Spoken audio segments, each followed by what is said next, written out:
Imagine stepping into a bustling European town in the 16th century. The air smells of bread fresh from the oven, smoke from wooden chimneys, and alcohol. Not the strong cocktails or refined champagne we know today, but beer, ale, and wine that flowed almost like water. And that's not just a metaphor. In fact, for most people, alcohol was their water. Back then, clean drinking water was a luxury few could count on. Wells were often contaminated, rivers carried disease, and stagnant water was simply dangerous.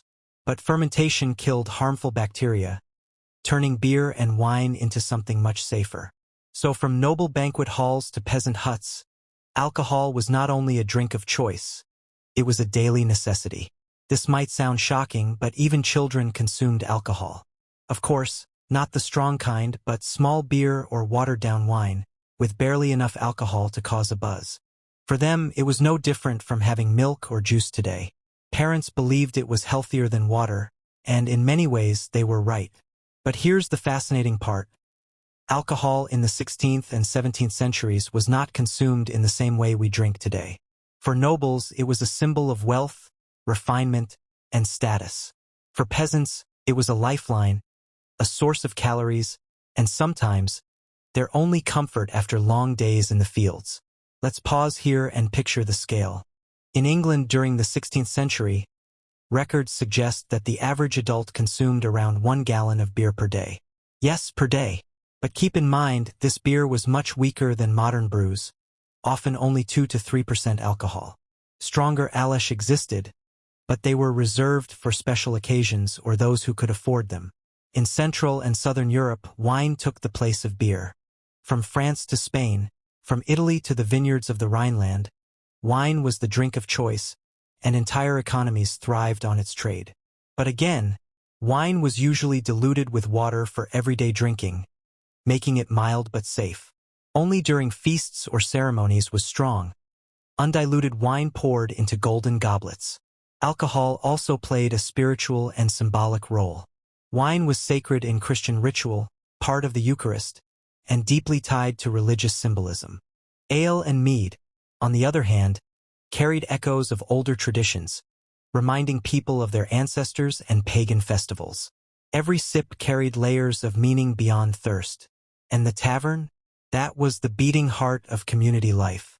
Imagine walking into a smoky wooden hall lit by flickering candles, where travelers, merchants, and locals gathered around rough-hewn tables. Here, beer and wine flowed freely, deals were struck, gossip spread, and sometimes, fights broke out. Taverns were the medieval version of today's coffee shops, sports bars, and social clubs all in one. So why was alcohol everywhere? Because it was safer than water. Because it provided essential calories in a world where food was scarce. And because it gave people a sense of comfort, tradition, and even identity. But not all alcohol was the same. And this is where the story takes a dramatic turn. For nobles, alcohol was an art form. Exotic wines imported from distant lands, spiced with cinnamon, nutmeg, or even sugar, which at the time was worth its weight in silver. Drinking for them was about displaying power and refinement. For peasants, it was simpler but no less important. A weak ale after a long day in the fields, a sip of homemade cider, or a shared jug of mead during a festival was their way of connecting to one another, celebrating life's rare joys, or simply enduring hardship. And here's the hook. Alcohol was the great equalizer. Nobles and peasants, rich and poor, young and old, they all drank. But what they drank, how they drank, and why they drank revealed the staggering divide between privilege and survival. Step inside a grand banquet hall of the 16th century. High vaulted ceilings painted with gold, long wooden tables covered with fine linen, and the glow of hundreds of candles flickering in polished silver holders. At the center of all this splendor, not just roasted meats and exotic fruits, but the drink that defined nobility, alcohol. For nobles, drinking was never just about quenching thirst. It was about status, power, and culture. While peasants sipped weak beer or homemade cider, aristocrats enjoyed an entire world of choice, thanks to wealth and trade networks that stretched across continents. The most prestigious drink of all was wine. Not the sour or watered-down wine peasants knew, but refined vintages imported from the best regions of France, Spain, and Italy. Burgundy, Bordeaux, Chianti, these names meant luxury even then. Noble households boasted entire cellars filled with bottles and barrels, carefully stored to preserve flavor. Wine wasn't just a drink. It was a statement of sophistication. But it didn't stop there. Nobles loved to experiment. They mixed wines with sugar, cinnamon, cloves, and nutmeg, spices brought at enormous cost from Asia through Venice or Lisbon. Imagine holding a golden goblet filled with crimson wine, sweetened with sugar that cost as much as silver, and spiced with flavors most peasants would never even smell in their lifetimes. Each sip was not only delicious but also a reminder of wealth and global power. Another popular drink was sack, a fortified wine imported from Spain and the Canary Islands. Later, it would evolve into what we now know as sherry. Stronger than regular wine, sack was favored at courts across Europe, especially in England. Queen Elizabeth I herself was said to enjoy it, and barrels of sack were a common gift among nobles. Nobles also had access to brandy, which was just beginning to appear in the 16th century as distillation techniques improved. Unlike beer or weak wine, brandy was fiery and concentrated, a drink of intensity that symbolized the cutting edge of luxury. It was often prescribed as medicine too, the water of life, they called it, believing it could warm the body and strengthen the spirit. At feasts, nobles often drank mulled wine, warmed and mixed with honey, oranges, or exotic spices. The smell alone filled the hall, mixing with the aroma of roasted meats and freshly baked bread. Mulled wine was more than a drink. It was an experience that bound guests together in warmth and celebration. And let's not forget mead, the honey-based drink that carried echoes of ancient traditions. While it was common among peasants at festivals, nobles took it to another level by adding herbs, saffron, and even rosewater. Mead became a noble delicacy, served in ornate cups as a reminder of both heritage and refinement. But what truly set noble drinking apart were the rituals. At feasts, toasts were not casual gestures, they were ceremonies. Goblets were raised to honor kings, victories, marriages, or alliances. Sometimes toasts lasted longer than the meal itself, with intricate speeches and elaborate bows. Drinking was a performance, where every gesture reinforced hierarchy. Noble banquets also showcased the art of excess. Chroniclers describe feasts where fountains flowed with wine, and entire ponds were filled with ale. In some courts, wine was poured from golden pitchers into crystal cups, served by servants in livery. Drinking was theater, designed to impress guests and intimidate rivals. And yet, even among nobles, alcohol was not only pleasure, it was also medicine. Physicians of the time believed wine could balance the humors of the body. Sweet wines were thought to strengthen the heart, while dry wines could cleanse the stomach. Brandy was praised for reviving the spirits, and spiced wines were recommended against colds. Nobles did not just drink. They believed they were healing themselves with every sip. Now let's leave behind the glittering halls of kings and dukes and step into the life of the common people. The peasants, farmers, and townsfolk who made up the vast majority of Europe's population in the 16th and 17th centuries. Their homes were smaller, their meals humbler, and their drinks far simpler than those of the nobility. But for them, alcohol was no less important, it was survival. The most common drink for peasants was ale or small beer. This was not the strong craft brew we think of today, but a weak, watery beverage with only 2 to 3% alcohol. It was brewed at home, often by women, and consumed daily by the entire family. Children, adults, and even the elderly all drank it because, unlike water, it was relatively safe. In fact, a good housewife's skill in brewing ale was as essential as her ability to bake bread. Brewing beer at home was a routine as common as milking cows or baking bread. Families would boil water, add grains like barley or oats, and let it ferment for a short period. The result wasn't glamorous, but it was nourishing, full of calories, and provided hydration. In many villages, women known as alewives brewed larger batches to sell to their neighbors. Ale was truly the lifeblood of peasant communities. In regions with access to orchards, cider was another staple. Apples and pears were pressed and fermented into simple drinks that were cheap, filling, and perfect for festivals. In some areas of France and England, cider was so common that it replaced beer entirely. Imagine a wooden jug passed around a table, each sip shared among family and friends, the tart taste of apples blending with laughter and song. And then there was mead, the drink made from fermented honey. For peasants, mead was rare and precious, usually reserved for weddings, religious festivals, or holidays. Unlike nobles, who could afford spiced or flavored mead, peasants' mead was simple but carried deep symbolic meaning. To drink mead at a wedding was to celebrate not just the union of two people but the sweetness of life itself, however short-lived. Wine also appeared in peasant life, but usually the lowest quality kinds. In regions like southern France, Italy, and Spain, local peasants drank rough table wine, often sour and diluted with water. It wasn't refined or aged in cellars, but it did its job. It was safe, cheap, and filled the stomach. Peasant wine wasn't meant for pleasure, it was for survival. And where did all this drinking happen? At home, yes, but also in taverns and inns. For peasants, the tavern was more than a place to drink. It was the center of community life. Inside smoky wooden rooms, lit by flickering tallow candles, peasants gathered after long days of work. They shared jugs of ale, sang folk songs, told stories, and sometimes argued or fought. Deals were struck, gossip was spread, and friendships were forged over shared mugs. The tavern was the medieval social network. But here's what makes peasant drinking so fascinating. It wasn't just about pleasure. It was about energy and survival. Beer and ale provided calories, important in a diet that often lacked meat or dairy. A mug of ale could be as nourishing as a meal of porridge. For the poor, alcohol was bred in liquid form. Religious festivals often involved special drinking traditions. At Christmas, Easter, or local saints' days, villages erupted with dancing, feasts, and lots of alcohol. For most peasants, these were the only times they tasted stronger drinks, like a well-brewed mead or a richer ale. Drinking together wasn't just about fun.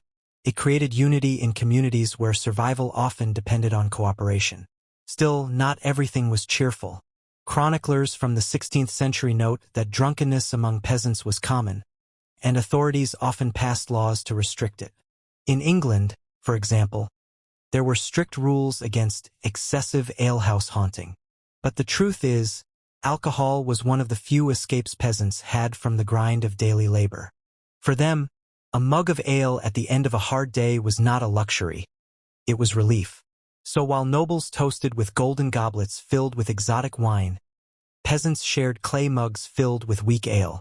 One side of society saw alcohol as status, the other saw it as survival. And yet, both nobles and peasants were united in one truth. Life in the 16th and 17th centuries was almost unimaginable without alcohol. Alcohol in the 16th and 17th centuries wasn't only about what people drank. It was about how they drank. Rituals, customs, and traditions surrounded every goblet of wine and every jug of ale. To drink was to participate in a cultural act, whether you were a noble in a castle hall or a peasant in a smoky tavern. Let's begin in the banquet halls of the nobility. Imagine a feast stretching late into the night. Tables groan under the weight of roasted venison, spiced pastries, and golden goblets filled with wine. But drinking here wasn't random or careless. It was ritualized. The act of raising a cup and offering a toast was a deeply symbolic gesture. Toasts in noble circles often lasted longer than the drinks themselves. A lord might stand, raise his goblet, and give a speech honoring his king, his allies, or even his ancestors. Guests would echo the gesture, sometimes with elaborate bows, sometimes with short chants of approval. To drink together was to show loyalty, and refusing a toast could be taken as an insult or even a sign of rebellion. In some courts, the order of drinking was strictly regulated.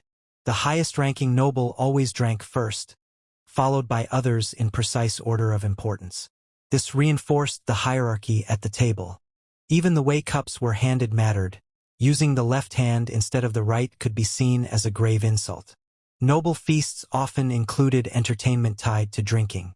Minstrels played music, jesters cracked jokes, and sometimes elaborate performances involved symbolic drinking acts. At certain festivals, fountains of wine were created to impress guests, and barrels were rolled into halls for dramatic effect. It was drinking as theater, where every sip was a statement of power. But while nobles followed rituals of hierarchy and honor, peasants had their own traditions, more informal but no less meaningful. Step into a tavern in a small village. The air is thick with smoke, the walls lined with rough wooden benches, and the only light comes from flickering tallow candles. Here, drinking meant sharing. Peasants often drank from communal jugs or mugs, passing them from hand to hand around the table. The idea of individual cups was less common. Alcohol was a shared experience. Songs filled the air, often improvised, with rhymes about love, hard work, or mocking the local lord. Drinking together was less about formality and more about connection. One popular peasant tradition was the drinking song. These songs were rhythmic, simple, and easy for everyone to join. They kept the rhythm of mugs being raised and lowered, and their lyrics created a sense of community. Even today, many European folk songs trace their roots back to these medieval tavern chants. Another custom was the pledge, similar to a noble toast but more straightforward. A peasant might raise his mug, dedicate it to good harvests or the health of his family, and the others would echo the sentiment with cheers. Unlike the nobles, peasants' pledges were short, heartfelt, and often spontaneous. Festivals brought drinking rituals to another level. At weddings, mead was shared from a special cup between bride and groom, symbolizing unity. At Christmas or Easter, villages would organize drinking contests, where strength and endurance were tested as much as tolerance. For peasants, alcohol at festivals wasn't just drink. It was celebration, escape, and sometimes even resistance against the hardships of daily life. Even religious rituals were tied to alcohol. In church, wine played a sacred role in the Eucharist. Outside, it turned into celebration. Many saints' days were marked with communal feasts, where ale flowed freely. It's no wonder some priests complained that people treated holy days as excuses for drinking parties. So what's the difference between noble and peasant traditions? For nobles, drinking was ceremony and display, a structured act that reinforced hierarchy and power. For peasants, it was community and joy, a way to strengthen bonds and share the few pleasures life allowed. But in both cases, alcohol was never just a liquid in a cup. It was culture, identity, and sometimes even rebellion.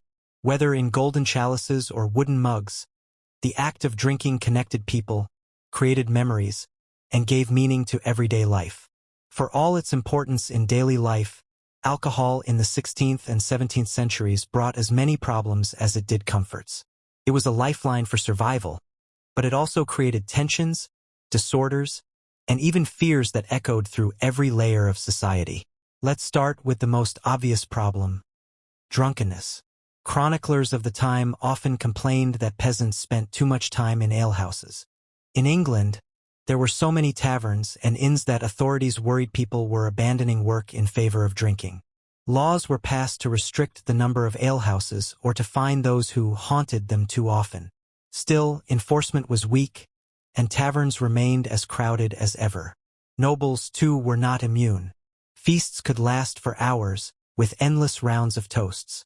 Diplomats sometimes recorded that entire negotiations collapsed because one side had drunk too much. Alcohol loosened tongues, and in a world where honor meant everything, one careless word spoken under the influence could spark duels, rivalries, or even wars. Medical concerns also arose. Physicians of the time understood health through the theory of the four humors: blood, phlegm, yellow bile, and black bile. Alcohol, especially wine, was believed to affect these humors. Sweet wines were thought to warm the body, while sour wines could cool it. Excessive drinking, however, was blamed for fevers, stomach troubles, and madness.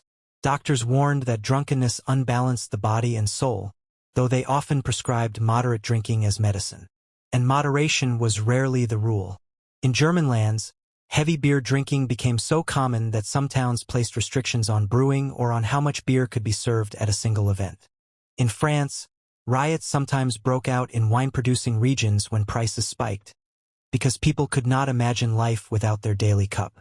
Alcohol was not only a personal problem, it was an economic and political one. The church also struggled with alcohol's double role. On one hand, wine was sacred, central to Christian ritual. On the other, priests often complained about drunken festivals that blurred the line between celebration and sin. Some sermons warned that alehouses were the devil's schools, where gossip, laziness, and immorality thrived.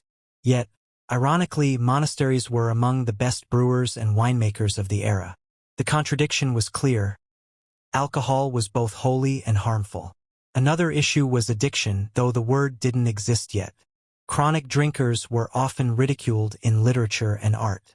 Plays and pamphlets depicted drunkards as foolish, stumbling, or violent. In England, one ballad mocked the alehouse kings, who wasted all their wages on beer. Society condemned the drunkard, but at the same time, it accepted that almost everyone drank daily. There was no clear line between normal consumption and excess. Among peasants, drinking too much could mean disaster. A man who spent his money on ale might leave his family hungry. Drunken brawls sometimes turned deadly, and court records show many disputes beginning in taverns. For nobles, the stakes were different but no less dangerous.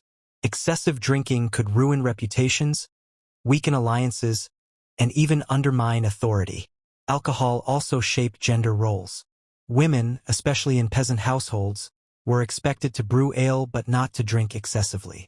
A drunken woman was seen as scandalous, while drunken men were often excused as spirited.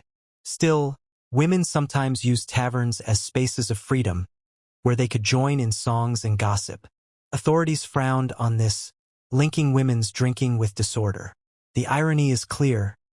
Alcohol was essential for survival, yet too much of it threatened survival. Authorities, doctors, and priests all tried to regulate or control it, but none succeeded completely. People simply could not give it up. It was safer than water, it provided calories, and it was woven into every ritual of life, from birth to weddings to funerals. So while nobles sipped imported sack and peasants shared mugs of weak ale, both groups faced the same risk, that their comfort could slip into chaos. The problem wasn't alcohol itself, but the thin line between necessity and excess. When we look back at drinking in the 16th and 17th centuries, it's tempting to imagine a world of endless drunkenness, rowdy taverns, and overflowing goblets at noble feasts. But the truth is more complex, and its legacy reaches all the way into our modern lives. First, let's talk about survival. For ordinary people, alcohol was not luxury, it was necessity. Weak beer and cider replaced unsafe water, providing hydration and calories. This habit of seeing alcohol as liquid bread shaped centuries of drinking culture. Even today, in parts of Europe, beer and wine are considered not just social drinks but everyday staples. That idea goes back to peasants who drank small beer with their morning bread. The nobility left a different kind of legacy. Their love for imported wines, exotic spices, and sweetened drinks planted the seeds of modern luxury beverages. When we think of a fine Bordeaux wine, or mulled wine with cinnamon at Christmas, we are echoing traditions born in noble courts. Even the idea of brandy as the water of life survives in the very word whiskey, derived from the Gaelic phrase wist bitha, meaning the same thing. But not everything we believe about early drinking is true.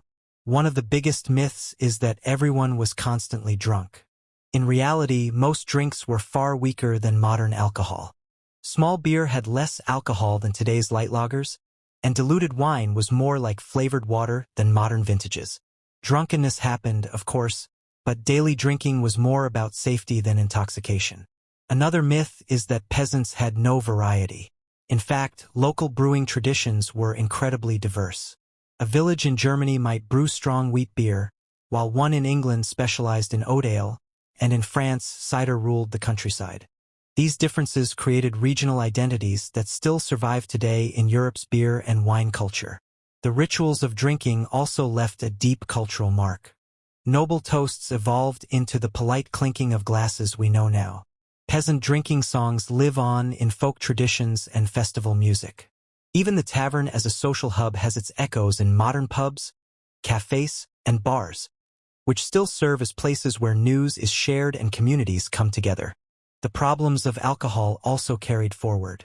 Authorities in the 16th and 17th centuries tried to regulate drunkenness, limit taverns, and preach moderation, exactly the same debates societies have today. The medical theories of humors may be gone, but the concern over health effects remains. Some things never change. And what about the stories of excess? Those tales of fountains of wine at noble feasts, or peasants collapsing from too much ale, grew larger in retelling. Chroniclers, playwrights, and later historians exaggerated them to paint the past as more wild, more chaotic, or more decadent than it really was. These exaggerations stuck, shaping our image of the drunken Middle Ages. Yet the most powerful legacy is this: alcohol was the great equalizer. Rich or poor, everyone drank. Nobles drank to show power, peasants drank to survive. But in both cases, alcohol was a thread connecting all layers of society. It was present at births, weddings, funerals, religious rituals, and everyday meals. It carried joy, comfort, danger, and identity. So what do we learn from this? That alcohol in the past was not just a drink. It was a mirror of society itself. In every mug of ale and every golden goblet of wine, we can read the story of survival, privilege, and human connection. And maybe the greatest irony is this: 500 years later, we still raise our glasses in much the same way. Whether at a wedding toast or in a crowded bar, we continue traditions that began in smoky taverns and glittering courts centuries ago. History doesn't just live in books, it lives in the habits we keep. And in every sip of wine or beer today, we can still taste a little of the 16th and 17th centuries.